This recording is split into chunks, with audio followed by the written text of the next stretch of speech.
Hello my dear cadets, how are you? कैसे हैं आप सब? कॉन्ग्रेचुलेशंस, आपने एनडीए का पेपर क्रैक कर लिया है and best of luck for your SSB exam. हाँ जी, एसएसबी की बहुत ही जल्दी डेट आ जाएगी। तो चलिए जी, एसएसबी की तैयारी हम करवाने वाले हैं। जैसे कि आप सबको पता है जी, एसएसबी में आपके दो सेशंस रहते हैं, दो फेजेस रहते हैं। तो पहले फेज की तैयारी हम करवाएंगे। अगर आपका पहला फेज क्लियर ना हुआ तो आप सेकेंड फेज पे नहीं पहुंच पाएंगे। तो जो पहला फेज है उसे बोलते हैं जी स्क्रीनिंग टेस्ट, और इसका दूसरा भी नाम है दैट इज एलिमिनेटिंग टेस्ट। तो आपको ऑप्शंस निकाला जाता है, ठीक है जी, एलिमिनेट किया जाता है। तो आपने फर्स्ट टेस्ट क्वालिफाई नहीं किया तो आप सेकंड टेस्ट में नहीं पहुंच पाएंगे जी। तो आज मैं आपको करवाने वाली हूं जी फेज 1 की तैयारी, और मैं करवाऊंगी जी इंटेलिजेंस टेस्ट की तैयारी, दैट इज रीजनिंग। ठीक है जी, तो रीजनिंग में क्या क्या टॉपिक्स आते हैं, कौन कौन से इंपॉर्टेंट है और किस किस तरह से करने हैं, तो वो सीखेंगे आज। तो चलिए जी, रीजनिंग में अगर मैं बोलूं इंटेलिजेंस टेस्ट में, या इंटेलिजेंस टेस्ट को यह भी बोला जाता है ऑफिसर इंटेलिजेंस रेटिंग, तो इसमें क्या क्या रीजनिंग के पार्ट्स हैं। तो रीजनिंग हमारी जो है, ये जो रीजनिंग है ये दो पार्ट्स में डिवाइड होती है, verbal reasoning and non verbal reasoning. अब सबसे पहले समझते हैं कि वर्बल रीजनिंग क्या होती है और नॉन वर्बल रीजनिंग क्या होती है। हाँ जी, वर्बल रीजनिंग जो होती है वो हमारे कॉन्सेप्ट्स पे बेस्ड होती है, और जो नॉन वर्बल रीजनिंग होती है वो हमारी फिगर्स वाली होती है। आपने देखा भी होगा, आपको फिगर्स दी होंगी, 4 फिगर्स दी होंगी, पांचवी फिगर फाइंड आउट करनी है। ये आपको क्या दिया होगा, 1 से बी, ठीक है जी, ए से बी दिया होगा, आपको सी से डी बनानी है, सेम फिगर। ठीक है जी, तो ये जो नॉन वर्बल है वो आपकी क्या है जी, फिगर बेस्ड। अब हम सिलेबस चेक कर लेते हैं कि हमें क्या क्या सिलेबस कवर करना है वर्बल रीजनिंग में। डिस्टेंस एंड डायरेक्शन करना है जो हम आज करेंगे, एनोलॉजी है, क्लासिफिकेशन है, नंबर सीरीज है, अल्फाबेट सीरीज है, कोडिंग डिकोडिंग है, word alignment, missing characters, blood relations, Venn diagrams, ranking and order, time sequence. ठीक है जी, तो ये सारे टॉपिक्स हैं आपके वर्बल रीजनिंग के।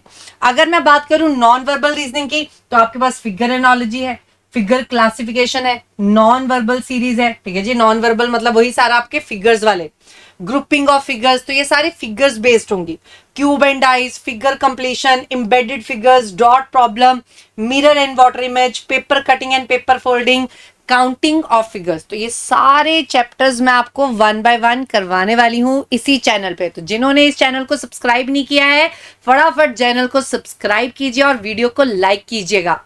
तो चलिए जी, आज हमने स्टार्ट करना है पहला टॉपिक, और पहला टॉपिक मैं उठा रही हूं जी वर्बल रीजनिंग का, that is distance and direction.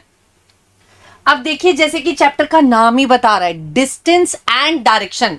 तो अब इस चैप्टर में होता क्या है, सबसे पहले आप सबको पता है कि हमारे पास बेसिकली कितनी डायरेक्शंस होती है, 4। वो कौन कौन सी होती हैं जी, नॉर्थ, साउथ, वेस्ट, ईस्ट। तो आपने याद कर लेना है, नॉर्थ हमेशा ऊपर होता है और साउथ नीचे होता है, और इसको हम कैसे याद करेंगे, वी से।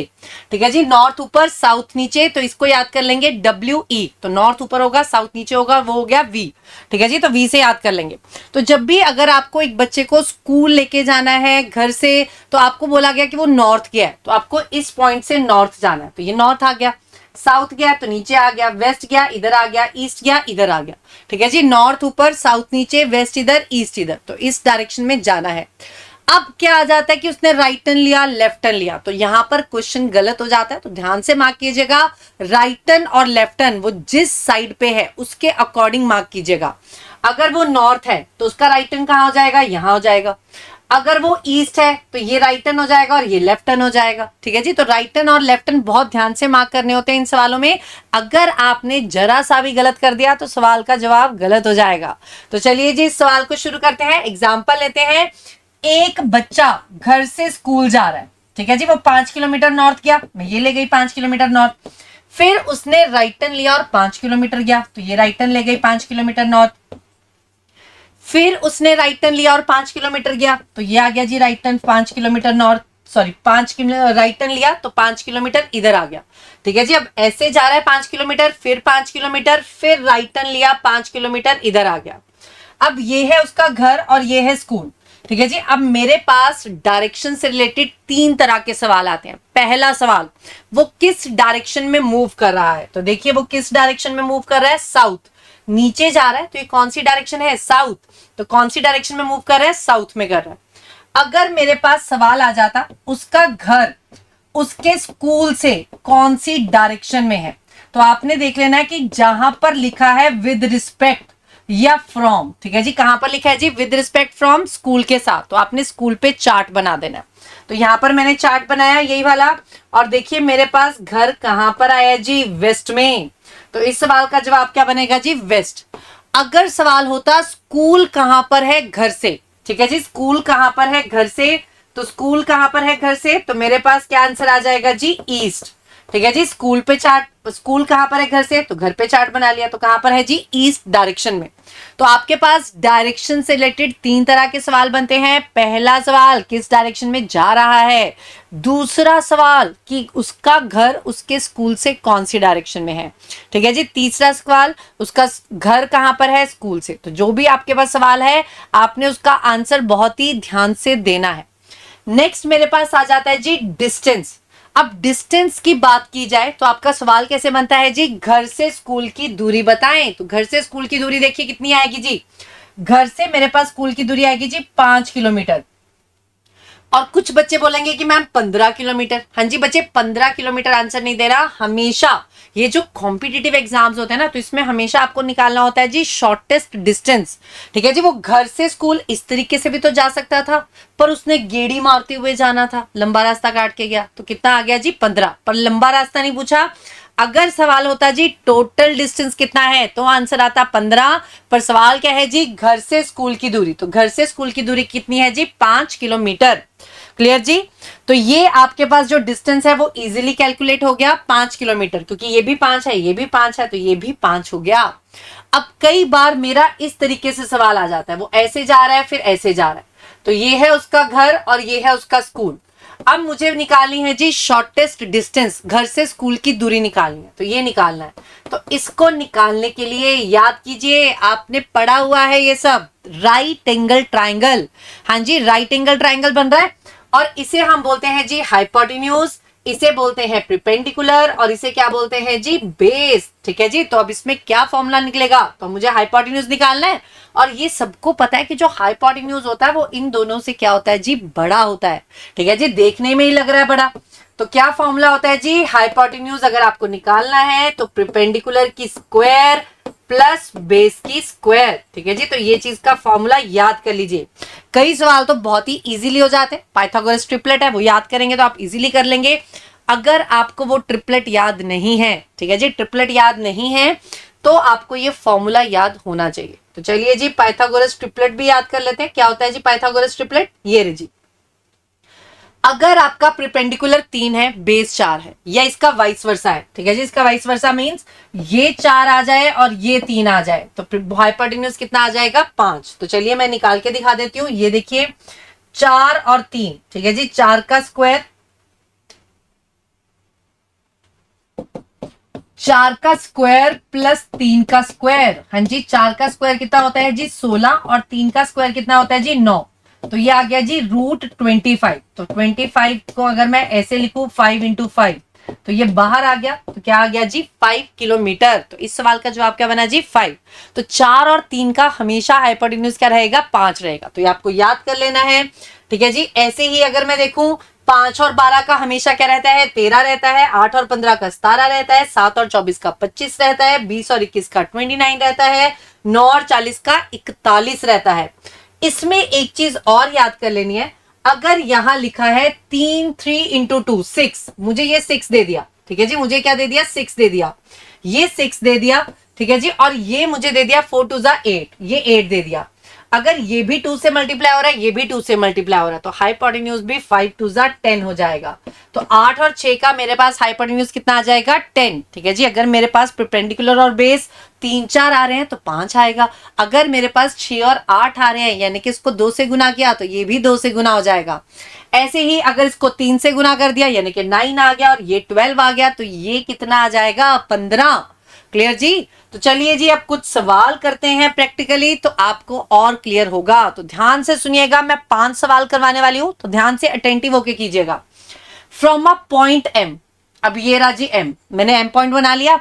Lohit started walking towards south, जो लोहित है वो साउथ की तरफ चला। अब साउथ मैंने आपको बताया था कहां होता है? नीचे होता है। ये आ गया जी। 40 मीटर गया, तो ये आ गया जी 40 मीटर। अब उसने लेफ्ट टर्न लिया।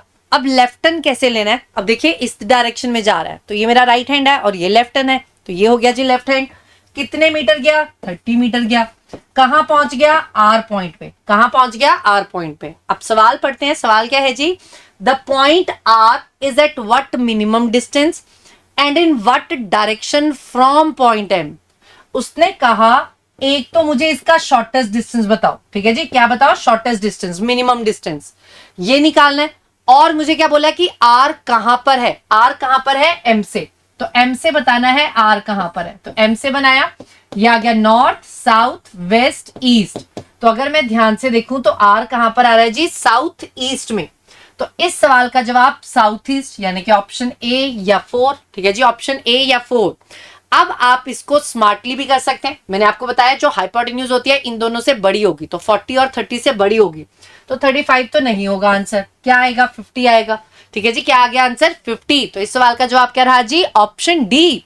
बाकी मैंने आपको ये भी बताया कि 4 और 3 का हाइपोटेन्यूज हमेशा क्या रहता है जी? 5 रहता है। तो 40 और 30 का कितना रहेगा जी? 50। 4 और 3 का 5 रहता है, तो 40 और 30 का 50 होगा। तो 50 आपका बिल्कुल करेक्ट जवाब है जी इस सवाल का। अगला सवाल, हेमंत अपने घर से चला 3 किलोमीटर ईस्ट।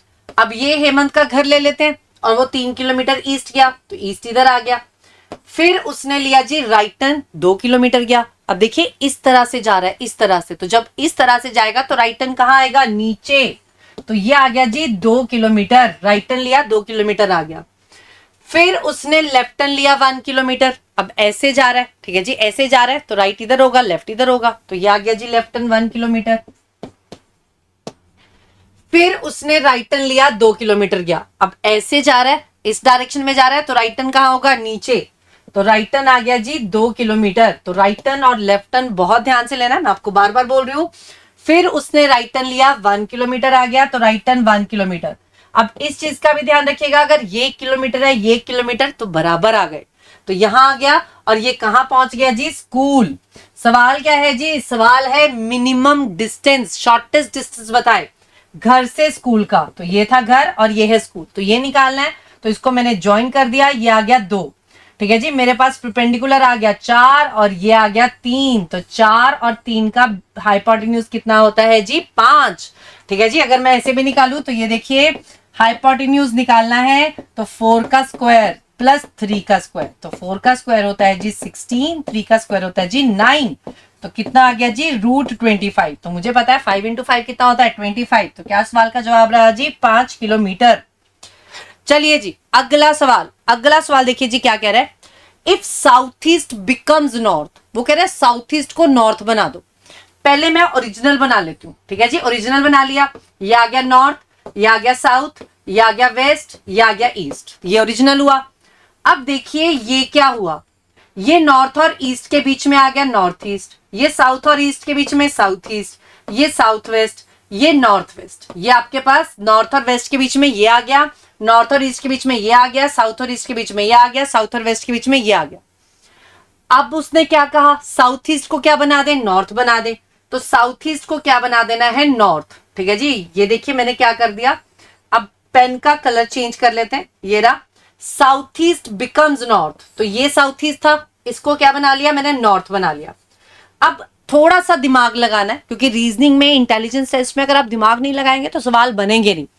उसने देखिए ओरिजिनल में क्या होता है? नॉर्थ और साउथ एक दूसरे के ऑपोजिट होता है। नॉर्थ और साउथ एक दूसरे के ऑपोजिट होता है। अगर ये नॉर्थ है तो इसका ऑपोजिट क्या आ जाएगा? ये साउथ। ये मुझे बोला नहीं जाएगा, ये मुझे खुद पता है, ठीक है जी। नॉर्थ और साउथ एक दूसरे के ऑपोजिट होते हैं, ईस्ट और वेस्ट एक दूसरे के ऑपोजिट होते हैं।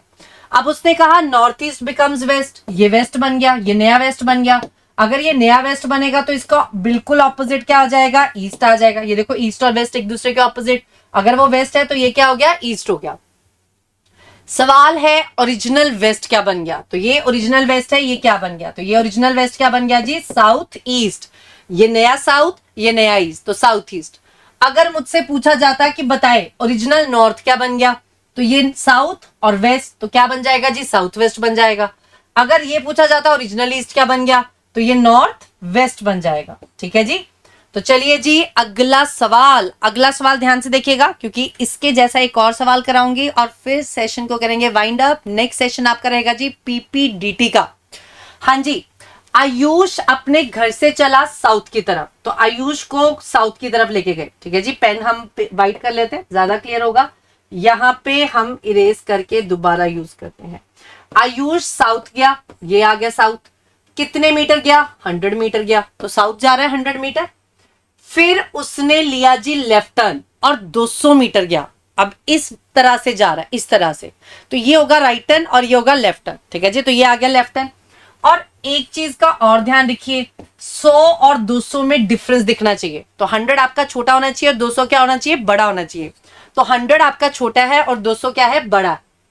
फिर उसने राइट टर्न लिया, 500 मीटर गया। अब यहां से राइट टर्न, तो राइट टर्न इस तरीके से आएगा, क्योंकि ऐसे जा रहा है, तो ऐसे जा रहा है, तो राइट टर्न कहां गया? नीचे। तो ये आ गया जी 500 मीटर, तो ये भी बड़ा हो गया। अब सवाल है वो अपने घर से कितनी दूरी पे है। तो घर से दूरी, ये था घर और यहां पे है वो, तो ये आपको निकालना है जी शॉर्टेस्ट डिस्टेंस। वो इस तरीके से भी जा सकता था, तो आपने ये नहीं करना 100 प्लस 200 प्लस 500, तो आपको ये निकालना है। तो ये आपका आ गया जी हाइपोटेन्यूज। इसके लिए हम एक राइट एंगल ट्राइंगल बनाएंगे, ये बनाया जी। ठीक है जी, ये आपका बन गया राइट एंगल ट्राइंगल। तो ये आपकी हाइपोटेन्यूज हो गई, ये आपका परपेंडिकुलर हो गया, ये आपका बेस हो गया। ये 200 है तो ये भी 200 हो गया, ये 500 है तो ये भी 500 हो गया। ठीक है जी, ये 200 तो ये भी 200, ये 500 तो ये भी 500। अगर अब इसमें पाइथागोरस ट्रिपलेट ने काम नहीं करना, तो मैंने पूरा निकाला। हाँ जी, परपेंडिकुलर मेरा कितना आया जी? 600, तो 600 का स्क्वायर। हाँ जी, बेस कितना आया जी? 200, तो 200 का स्क्वायर। तो 6 का स्क्वायर होता है जी 36। जीरो आ गए डबल। ठीक है जी, जीरो आ गए डबल। 2 का स्क्वायर 4, जीरो आ गए डबल। तो ये आपका बन गया जी 4 लाख। 4 लाख बन गया। तो 4 लाख किसी का स्क्वायर रूट नहीं होता, मैं इसको इस तरीके से लिख सकती हूँ 40,000 इंटू 10। तो 40,000 होता है जी 200 का। ठीक है जी, 200 का कैसे पता चला? ये देखिए, 200 को अगर मैं 200 से गुना कर दूं तो मेरे पास क्या आ जाएगा? 40,000। 200 इंटू 200 40,000। तो इस स्टेप को मैं ऐसे भी लिख सकती हूँ 200 इंटू 200 इंटू 10, तो एक 200 आ जाएगा बाहर और क्या रह गया जी? रूट 10। तो इस सवाल का जवाब क्या बनता है जी? Option C. तो इस सवाल का जवाब है जी ऑप्शन सी। तो सवाल इजी है, थोड़ा सा मुश्किल था। ठीक है जी, तो ऐसा ही एक और सवाल करेंगे, लास्ट सवाल आज का। तो ध्यान से देखिएगा क्या कह रहे हैं जी। आशीष 40 मीटर गया नॉर्थ और टेंपल पहुंच गया। तो आशीष को मैं 40 मीटर नॉर्थ लेके गई, ये आ गया। और कहां पहुंच गया आशीष? टेंपल पहुंच गया। He walks back to where he was, वो वापिस आया वो जहां था। ठीक है जी, पहले ऊपर गया फिर वापिस आया वो जहां था, यहां आ गया। And continuing in same direction and goes for another 60 metre. 40 metre गया ऊपर, फिर नीचे आया, इसी डायरेक्शन में अनदर 60 मीटर गया। अनदर 60 मीटर का मतलब क्या होता है? और 60 मीटर। बच्चा यहां पर क्या गलती करता है? ठीक है जी, ये 40 मीटर तो ये 20 मीटर, तो आपने ध्यान से लेना है कैडेट्स। अनदर 60 मीटर मतलब और 60 मीटर। ठीक है जी, तो ये आ गया और 60 मीटर। फिर उसने क्या कहा जी? फिर उसने लेफ्ट टर्न लिया 40 मीटर, तो ये लेफ्ट टर्न इधर आ गया 40 मीटर। फिर उसने राइट टर्न लिया 20 मीटर, तो यहां से राइट टर्न। ठीक है जी, ऐसे जा रहा है तो ऐसे जा रहा है, तो राइट टर्न कहां आ गया? नीचे आ गया, तो ये आ गया जी 20 मीटर, ये आ गया। अब सवाल है how far is his house from the temple. तो एक तो मुझे ये निकालना है कि टेम्पल से कितनी दूरी पे हूं मैं। ठीक है जी, टेम्पल से कितनी दूरी पे हूं, एंड इन विच डायरेक्शन। तो टेम्पल से मैं कौन सी डायरेक्शन में हूं। तो टेम्पल से पहले मैंने डायरेक्शन निकाल ली, नॉर्थ साउथ वेस्ट ईस्ट। तो ये कौन सी डायरेक्शन है? South east. तो साउथ ईस्ट मेरे सवाल का जवाब रहेगा, यानी कि ऑप्शन सी या ऑप्शन डी। तो ऑप्शन सी या ऑप्शन डी रहेगा। अब मैंने चेक किया कि कितने ये आएगा, किलोमीटर्स या मीटर्स आएगा। तो अब इसके लिए मुझे इसको निकालने के लिए एक राइट एंगल ट्राइंगल बनाना पड़ेगा। तो ये आ गया जी। तो अब मैं ये राइट एंगल ट्राइंगल लूंगी जिसमें ये उसकी क्या होगी? हाइपोटेन्यूज। तो अब ये देखिए जी, ये 20 तो ये भी 20, ये 40 तो ये भी 40, ये 20 तो ये भी 20, ये 40 तो ये भी 40। तो मेरा परपेंडिकुलर कितना आ गया जी? 120। तो 120 की स्क्वायर प्लस 40 की स्क्वायर। ठीक है जी, 120 की स्क्वायर, 40 प्लस 60 100, 100 प्लस 20 120। तो 120 यानी कि 12 का स्क्वायर हो गया जी 144, जीरो आ गए डबल। 4 का स्क्वायर 16, जीरो आ गए डबल। तो ये आ गया जी आपके पास 16,000। अब 16,000 को मैं इस तरीके से लिख सकती हूँ 1600 इंटू 10, तो ये आ गया जी 40√10, 40√10, क्योंकि 1600 को हम क्या करेंगे 40 इंटू 40, ये देखिए जी 40 इंटू 40 करते हैं तो 1600 आता है, तो 40 इंटू 40 लिखा तो एक 40 बाहर आ गया, तो क्या रहेगा जी 40√10, ऑप्शन डी। ठीक है जी, तो ये आपके थे डिस्टेंस एंड डायरेक्शन के सवाल। तो नेक्स्ट टॉपिक हम करेंगे नेक्स्ट सेशन में। तो अब आपका सेशन रहने वाला है जी पीपीडीटी का। ठीक है जी, तो ऐसे ही सेशन के साथ जुड़े रहें। जय हिंद दोस्तों। Hello everyone, welcome to success study defence. आज का जो हमारा सेशन है दैट इज ओवर पीपीडीटी। ठीक है, एसएसबी का आपका ये सबसे इंपॉर्टेंट पोर्शन है क्योंकि ये ऐसा पार्ट है जिस पर आप एलिमिनेट हो सकते हो।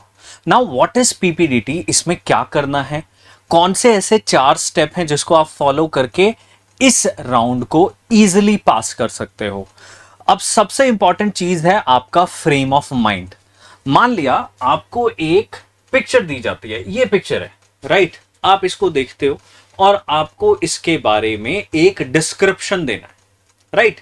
अब वो डिस्क्रिप्शन जो है वो कैसा होना चाहिए, किस तरीके से होना चाहिए, वो मैं आपको बता रहा हूं। ठीक है, बहुत अच्छे तरीके से समझ लेना।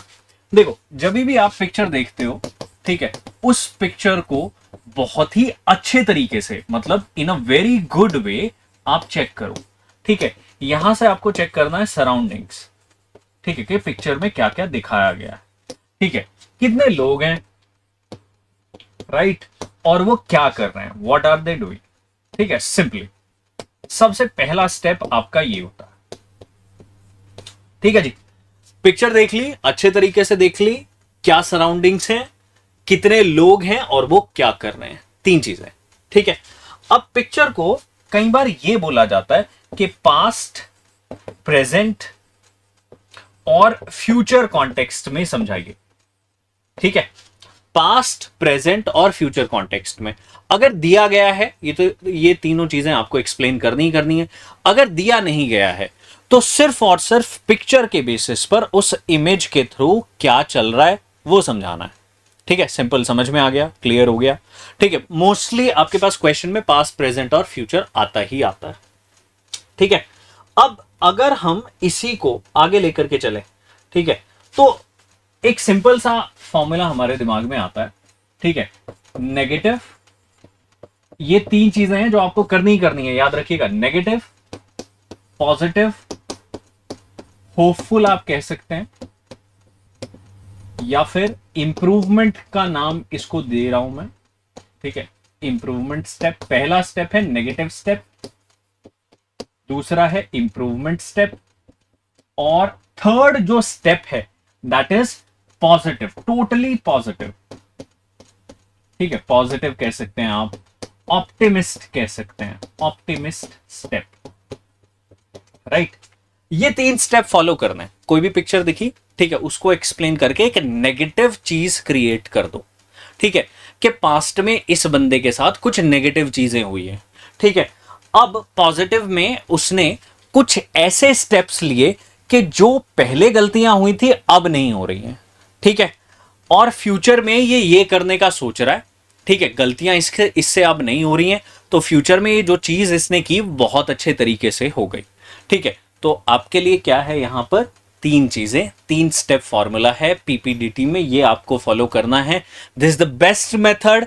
ऐसा कोई आपके पास पर्सन नहीं होगा जो इससे इंप्रेस नहीं होगा। सिर्फ वो आपका फ्रेम ऑफ माइंड चेक कर रहे हैं कि क्या आप एकदम से एक पिक्चर को परफेक्टली एक्सप्लेन कर सकते हो या फिर नहीं। अब देखो, ये पिक्चर है आपके पास राइट। ठीक है, सिंपली ये बंदा है। ठीक है, अगर आप देख रहे हो ये बात कर रहा है, 3-4 लोग यहां पर बैठे हुए हैं, आप देख रहे हो कि यहां पर थोड़ा सा पेड़ है, घर है, तो ये एक विलेज का कॉन्टेक्स्ट लग रहा है आपको। ठीक है, क्या है, विलेज। विलेज में क्या होते हैं, प्रधान होते हैं, है ना। विलेज में क्या होता है, प्रधान होते हैं। तो हमने मान लिया कि एक प्रधान जी है, उन्होंने लोगों को बुलाया है राइट। उन्होंने लोगों को बुलाया है, वो क्या सोच रहे हैं कि गांव में एक मेला लगाना है। ठीक है, मेला लगाना है। हर बार की तरह ये किसी फेस्टिवल पर होता है, दिवाली पर होता है मान लिया। ठीक है, हर बार की तरह दिवाली पर एक मेला आयोजित किया जाता है। उसी के लिए उन्होंने लोगों को सलाह करने के लिए बुलाया हुआ है, क्योंकि पिछली बार मेले में बहुत सारी गड़बड़ियां हुई थी। ठीक है, नेगेटिव एस्पेक्ट आ गया। अब वो क्या कर रहे हैं, वो डिस्कशन कर रहे हैं, ठीक है, इस पिक्चर के थ्रू इंप्रूवमेंट्स कैसे की जा सकती हैं, जो पहले गलतियां हुई थी वो कैसे नहीं करनी है, इस बार नहीं होनी चाहिए, राइट। उसके बाद उन्होंने बोला हर एक पर्सन को कि ये टास्क आपका है, ठीक है, उन्होंने डेलीगेट कर दिए task to each person, right, ठीक है, ईच पर्सन को सिंपली। अब उन्होंने क्या किया, मेले में ऐसा तो नहीं है सिर्फ लोग आएंगे, ठीक है, जो ट्रेडर्स हैं, दुकानदार हैं, वो भी आएंगे, शॉपकीपर्स हैं, तो उनको भी बुलाया, ठीक है, उनसे भी बात की और उनको भी राजी किया मेले में अच्छे तरीके से सहयोग करने के, ठीक है। सिंपली जो उन्होंने इंप्रूवमेंट सोची थी, जो उन्होंने टास्क दिए थे, ठीक है, मेला आयोजित हुआ और उससे बहुत अच्छे तरीके से हुआ। जो पिछली बार उन्होंने प्रॉब्लम्स फेस की थी वो इस बार उन्होंने फेस नहीं की। सिंपली आपने देखा कि हमने एक नेगेटिव आउटलुक से शुरू किया, ठीक है, पॉजिटिव आउटलुक पर गए, ठीक है, पॉजिटिवली उसे एक्सप्लेन किया और एंड में हमने इंप्रूवमेंट्स के बाद उसको एक पॉजिटिव कंक्लूजन पर खत्म किया है। तो देयर वर 3 थिंग्स जो हमने समझी और जिसको हमने एक्सप्लेन करने की कोशिश की throughout the picture. Now you need to tell this story to others. Simply आप इंग्लिश में बता सकते हो, ठीक है। There was a village pradhan who has called several people to organize the fair, which is yearly organized on Diwali. You can say that. But last year, due to some problems, the fair was not organized in a proper and well manner. So he has asked all the persons to give suggestions and give those ideas through which we can manage or organize the fair very well. He has also asked other shopkeepers to come and join the fair and to participate in the fair. So, right, simply यहाँ तक हो गया. And with the improvements suggested by villagers and his way of saying things or his way of doing things, he has organized the village fair in a very well manner, right? Simply हमने 4-5 चीजें 8-10 लाइनों में explain करने की कोशिश की।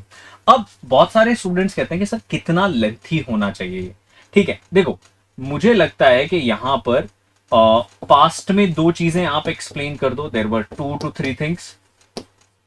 Background क्या है, अभी क्या चल रहा है, ठीक है। प्रेजेंट में आप बताओ कि प्रेजेंट में वो क्या करने का सोच रहे हैं इन चीजों को दूर करने के लिए, और फ्यूचर में वो चीजें दूर हो गई हैं, ठीक है। ये पॉजिटिव रहता है। तो इसमें मुझे लगता है कि एक एस्पेक्ट आता है, 1 to 2 एस्पेक्ट आता है, राइट। तो इन 2-3 चीजों की तरफ से अगर आप अपने आप को प्रैक्टिस फॉर्म में लेकर के आते हैं तो आपको कोई इशू नहीं रहेगा पीपीडीटी में। बट ध्यान रखिएगा ये एलिमिनेशन पाथ है, अगर आप इसे अच्छे से एक्सप्लेन नहीं करते तो आप एलिमिनेट हो जाएंगे। तो प्लीज मेक श्योर कि आप एलिमिनेट ना हो, ठीक है, और अच्छे तरीके से एक्सप्लेन करें। तो आपके लिए मैं एक टास्क दे रहा हूं, ठीक है, एक पिक्चर आपको दे रहा हूं जो आपने खुद एक्सप्लेन करनी है। ये रही पिक्चर, आप देख सकते हैं, घोड़ा गाड़ी है, कार है, एक्सीडेंट हुआ है, एक बंदा यहां पर गिरा हुआ है, ठीक है, और ये आई थिंक लग रहा है कि उसका ड्राइवर था, ठीक है। एक बंदा यहां पर देख रहा है, एक बंदा यहां पर वीडियो बना रहा है, ठीक है। सिंपली आप ये देख सकते हैं। अब इसके थ्रू आप एक्सप्लेन कर सकते हो। The whole thing will be around this person, ठीक है। किसके अकॉर्डिंग चलेगी सारी चीजें? इस पर्सन के अकॉर्डिंग चलेगी, ठीक है। सिंपली नेगेटिव, ठीक है, प्रेजेंट में भी नेगेटिव है, यहां पर फ्यूचर पॉजिटिव कर देना, बस। क्लियर हो गया, समझ में आ गया? चलिए, तो अपने आप करके देखना है, कमेंट सेक्शन में बताना what will be your story, ठीक है। And do subscribe our YouTube channel, ठीक है। ऐसी ही और वीडियोस के साथ हम जल्दी आपको मिलेंगे। Thank you guys, thank you very much.